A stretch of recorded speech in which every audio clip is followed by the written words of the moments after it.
very much, Mr. Raman Singh, for your very lucid, very clear exposition of the challenges that you are facing in Chhattisgarh and the manner in which the government led by you has been tackling these various problems.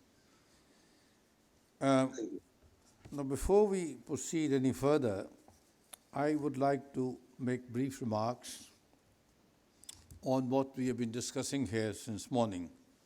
First and foremost, I would like to compliment and congratulate the Foundation for having thought of a congregation of this kind where we discuss an issue which is of very high importance, not only in terms of national security management, but also in terms of managing the affairs of our own country.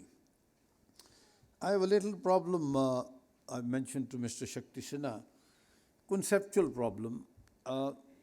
Terrorism, yes. Governance, yes. Tackling terrorism through governance, yes, no problem.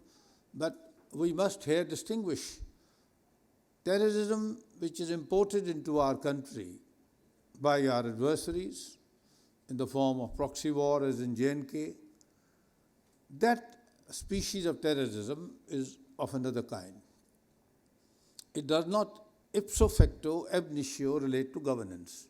It impacts governance, as Mahbooba ji mentioned, that the first casualty of terrorism, which is imported terrorism, is the paralysis of government. The entire attention, entire time, energy of the government goes in fighting terrorism. So I would not go further into the categories of various kinds of terrorism, but here, after having heard the Honorable Chief Minister of Chhattisgarh focusing on homegrown militancies, homegrown insurgencies, which have now blossomed into what we may call terrorism. Because if you talk of both kinds of terrorism together, then I think the argument of governance becomes somewhat irrelevant. It remains important, but it is not an answer, a resolution of the imported species of terrorism. Now, coming back to issues of governance, you heard the Honorable Governor of Andhra and Telangana speak to us about various sectors and segments of activity, whether it is the judiciary, the executive, the media, civil society at large, RTIs, PIL. He has explained in his own way how the impact on dealing with the problems that we face and what needs to be done to bring things more under control. Now, as far as governance is concerned, where have we gone wrong? I think we need to answer that question. Mahbooba ji did refer to it once or twice, but I would say that after hearing the Honorable Chief Minister of Chhattisgarh, issues do arise. The various things that he is doing today to bring things in hand, why were these not done for the last 60 years or 70 years? Who's responsible? Who's to be held guilty for these failures? Conceptually, governance, as you take it back to the Constitution of India, we have a cooperative federalism, we have the union, we have the states, we have a division of responsibilities between state subjects, central subjects, concurrent subjects. We have a sharing of resources, we have the Finance Commission, various other bodies where taxes, resources are reasonably well allocated, distributed. The three organs of the Constitution, the legislature, executive, judiciary, of course the media, have become the fourth arm. Now, when you say we will deal with terrorism through governance, then the question first arises is, where has governance gone wrong? And I would submit for the consideration of this House that governance becomes inefficient or maladministration emerges when there is inefficiency, there is lack of accountability, there is dishonesty. Corruption, which Honorable Governor Andhra referred to. Then the elected elements, when they play politics more than whole time, it impacts directly and immediately on the appointed executive, that is the public services, the bureaucracy, civil, police, judiciary.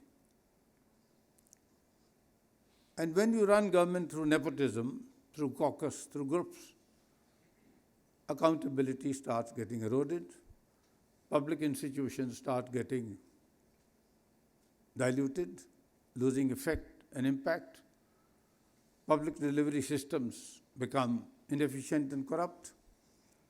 The public at large, especially the poorer segments and those who live in the remote and difficult areas of the country, they suffer the most.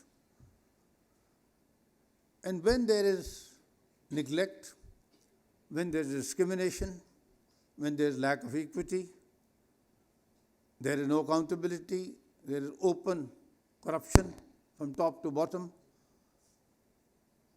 the poorer elements, the neglected elements, they get angry, they get frustrated, they get cynical, and over a period of time, they get alienated. Now we have alienation in various parts of the country, which can be traced to various sets of circumstances. Situations in the northeast not comparable to Bastar or Chhattisgarh. Bastar and Chhattisgarh not comparable to what happens in J&K. So I would submit that when we say tackling governance, tackling terrorism through governance, this means we have to restore governance to what it should be constitutionally. Governance by the Constitution, governance by the rule of law. Because if you are not delivering governance within the parameters of the law and what we have said in the preamble to the Constitution, equity, social, political, economic, justice, liberty, fraternity, all these are not mere words, they have to be delivered. So therefore, I would say that amongst the various things we have to do is what Honorable Chief Minister of Chhattisgarh just referred to, that he has been able to succeed in dealing with the problems on the ground of neglect and discrimination, long years of neglect, building roads and providing schools and taking the kids into higher education, providing them opportunities, providing them skills, by posting what he said in his words, the best officers he has in his state. He referred to IAS and IPS officers. So therefore, I come back to the limited points that the instruments of governance, the officialdom, the public services, they have a great role to play, but they cannot play it on their own unless the elected elements, the political masters, also become answerable. They also focus on their responsibilities to the electorate who have brought them into power. So all in all, I would say that restoring efficiency, restoring accountability, restoring transparency, and doing away with corruption, which is not a small thing. We've been talking of Lokpal ever since I finished my studies and joined service. It's more than half a century ago. We've been hearing of various instruments to deal with corruption in the country. We've not had the political will to do that. Now, passing reference was made to the role of the uniformed forces. Now, I dare say, for the sake of clarity, that if we are talking of terrorism which is not homegrown, which is imported, which is the proxy war kind we see in J&K, sure enough then, without debate, it is the security forces of the country who are called upon to deal with the intrusion, to deal with the infiltration, to deal with the sabotage and subversion which takes place from morning till night. When it is a homegrown situation, as we've been discussing this morning, then I dare say that the role of the uniformed forces, while it is required right in the beginning when there is disorder, there is disturbance, you declared certain areas disturbed and you brought in the army, aid to civil authority. The army and the forces have taken over, they've restored order or in the process of restoring order. Then it is the bounden duty of the political executive and the appointed executive of services to play their role to bring things in order. And that is where I would say again that answerability, delivery of responsibility, whether it is school education, it is health, it is roads, it's connectivity, it is sanitation, it is the basic law and order on a day-to-day basis, providing the people at large with the basic minimum essential services that they require.